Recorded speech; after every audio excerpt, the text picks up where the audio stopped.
If recent events have shown us anything, it's to expect the unexpected. And in this video, I'll show you how meditation will put you in the best position to navigate this ever-changing world. I'll talk about my journey to meditation, how it works and how to learn. And why should you listen to me? Because my story will likely mirror yours in one way or another. I've also taught hundreds of people how to meditate successfully, from CEOs to stay-at-home parents, from tradies to students. And I regularly write about meditation for publications around the world. I've also taught at companies like Combank and Westpac. And after learning to meditate, things really started changing for me. In the first couple of years, I completely changed my lifestyle. I was promoted twice at work, I ran 2 marathons, I joined a band, and I still found time to train to become a meditation teacher, something I've been doing since 2016. But let's wind back to the start of my story, which begins with me having always been a real overthinker. Back in the UK in my teens, I came up with a way of dealing with this that stuck for many years. It was called alcohol. I spent my 20s in a boozy haze in and around the music industry. I was in a signed band that toured the UK and Europe. I ran club nights and a record label, and I DJ'd regularly, even playing at Glastonbury Festival one year. And when it came to getting a proper job, I landed a role as a music journalist for Channel 4, interviewing everyone from James Brown to Britney Spears. And drinking was a great way to escape my overthinking mind, to cut loose and forget my worries. And playing music and putting on parties was a way to share that, to help other people forget their worries too. And it was business as usual when I moved to Australia just after the financial crisis. And then about 7 years ago, I had what I call my early midlife crisis. The hangovers got worse and worse, and the drink wasn't even working anymore. I'd be drunk but still have a head full of worries, and I didn't like the thought of waking up one day as a 50-year-old party monster. So on my 35th birthday, I quit smoking and DJing because I wasn't quite ready to give up the booze. But with all that went a big part of my identity, and for a while I tried different ways to fill the void. I started running and took up creative writing. I got into psychology and did a neuro-linguistic programming course. And then a great mentor at work suggested meditation. At first I had no idea where to start and took a scattergun approach. I took a class sitting up straight, concentrating on my breath, pretending I wasn't uncomfortable. I went to a yoga studio and pictured a ball of light coming out of my third eye.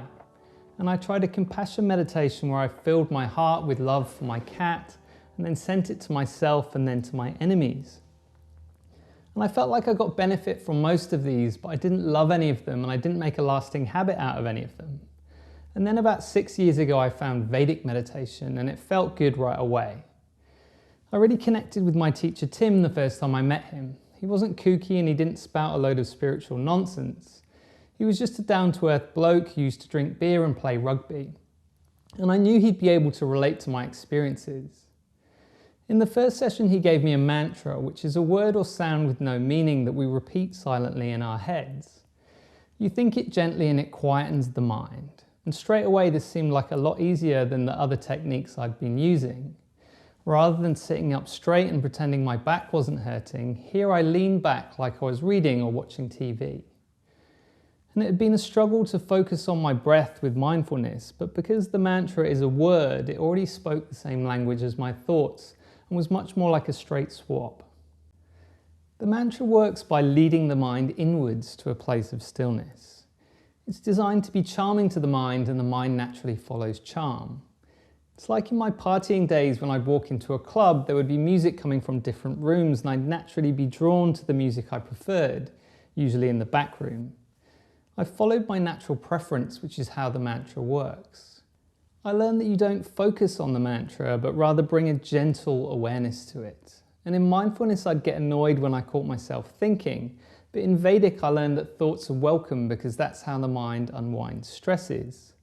And it was like my head was this clenched fist and I could feel it loosening its grip as I relaxed.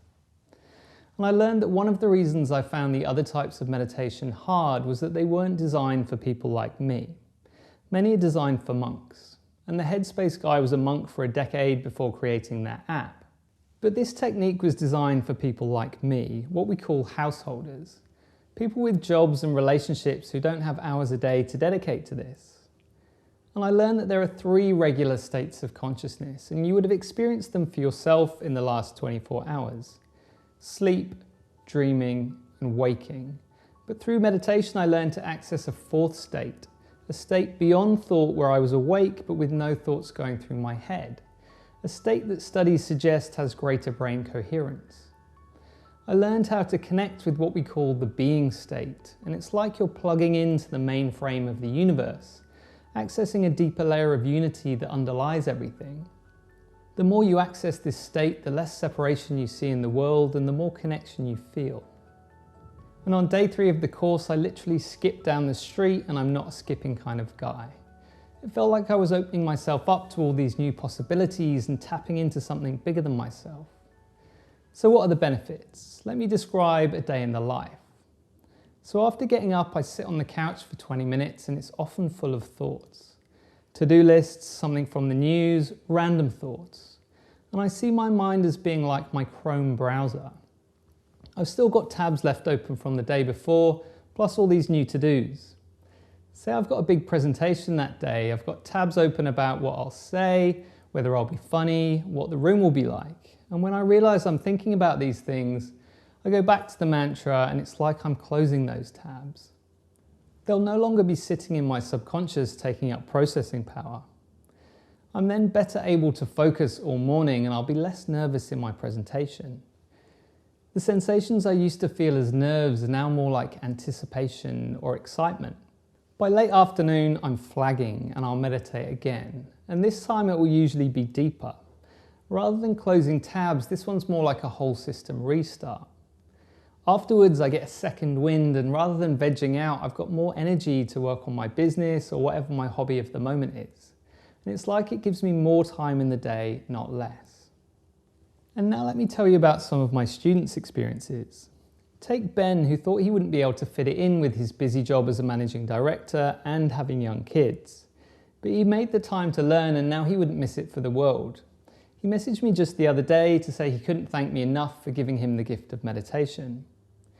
Or take Anna, who was going through a divorce and an unfair dismissal case. She was tempted to put off learning until her life had calmed down, but she credits meditation with helping her through this difficult period with relative grace and ease, and emerging optimistic on the other side. So how does it work? In very simple terms, meditation is the best known antidote to stress. And why do we care about stress? Because stress makes us worse at everything. It impairs our executive function, the prefrontal cortex, which you can think of as the CEO of your brain. Stress demotes the CEO and instead promotes the amygdala, which is the fear and survival center of the brain. And if the cortex is the CEO, then the amygdala is the paranoid conspiracy theorist who works in IT support. And when that guy's in charge, it's not pretty. And have you ever noticed that after getting into an argument, it's really hard to concentrate on anything or be productive? That's because you were stressed, and stress makes every last one of us stupid. Okay, great, you might be thinking, but why can't I learn all this from an app? And you can, but so much about meditation is counterintuitive that you'll likely fall into one of the common traps and make the process of learning a lot longer. That's if you don't give up completely.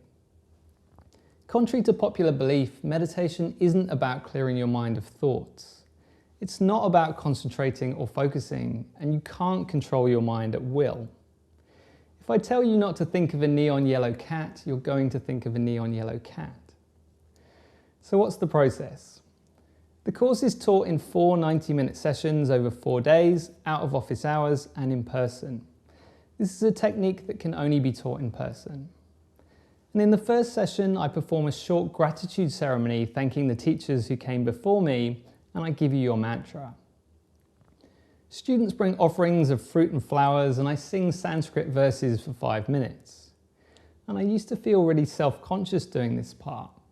Here I was telling people about this technique perfectly suited to 21st century living, and then I'm waving around candles and incense and chanting in Sanskrit. But I soon saw how powerful it was in helping people connect with the technique. And it shows that this isn't something I made up yesterday. It's been going for centuries. If you enjoy ceremonies, you'll love this one, and if you don't, you'll love how short this one is. And in the other sessions, we meet as a group and I give more detailed instruction about the approach, what growth and change you can expect over time.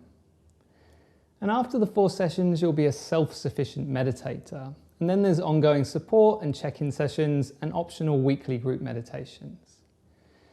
And over the years, I've seen that almost everyone gets and enjoys the technique, but some require more help than others to build a habit out of it.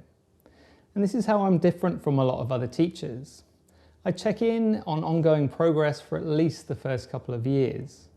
And you also get access to the wider Vedic community. So the next question is, this sounds great, how much does it cost? And when I learned Vedic meditation, I'll admit I was surprised by the cost. I'd been to a few intro talks and everyone seemed to charge a flat rate. But looking back on this cost, I now see what a great investment it was. An investment in me for a skill I'll have for life that gives me benefit every single day. But I wanted to make it more affordable to more people. So instead of a flat rate, I operate a sliding scale system based on income. I don't ask you to say what you earn, I just get you to say what fee you'll be paying based off a guide that I'll send you. And it's an honor system and it's designed so everyone can benefit from this technique if they have the desire to learn. It's also important for me to have diversity among my students, and I don't turn anyone away who truly wants to learn. And there are limited subsidized spots for those who need them. So book a quick call with me so that we can discuss the payment options, upcoming course dates, and any other questions you might have. There are a lot of meditation techniques out there, and any meditation technique with a long history and millions of followers will work. But you need to find the one that will work for you. This one worked for me and helped me reorientate my life, and in December 2017, I stopped drinking completely. And if my 20s were about helping people forget their worries on the dance floor, my 40s were about helping people reduce their stress and live more rewarding lives through meditation. 2 very different approaches, but the same underlying intention. And people often ask when the best time to learn to meditate is. Well, the best time was probably 10 years ago, but the second best time is now. And I'll leave you with one last question. Ask yourself if you're satisfied with the results you're currently getting and how you're managing your mood, your energy levels, and your sleep. And if you're not satisfied, maybe it's time to follow millions of other smart people like you and give meditation a try.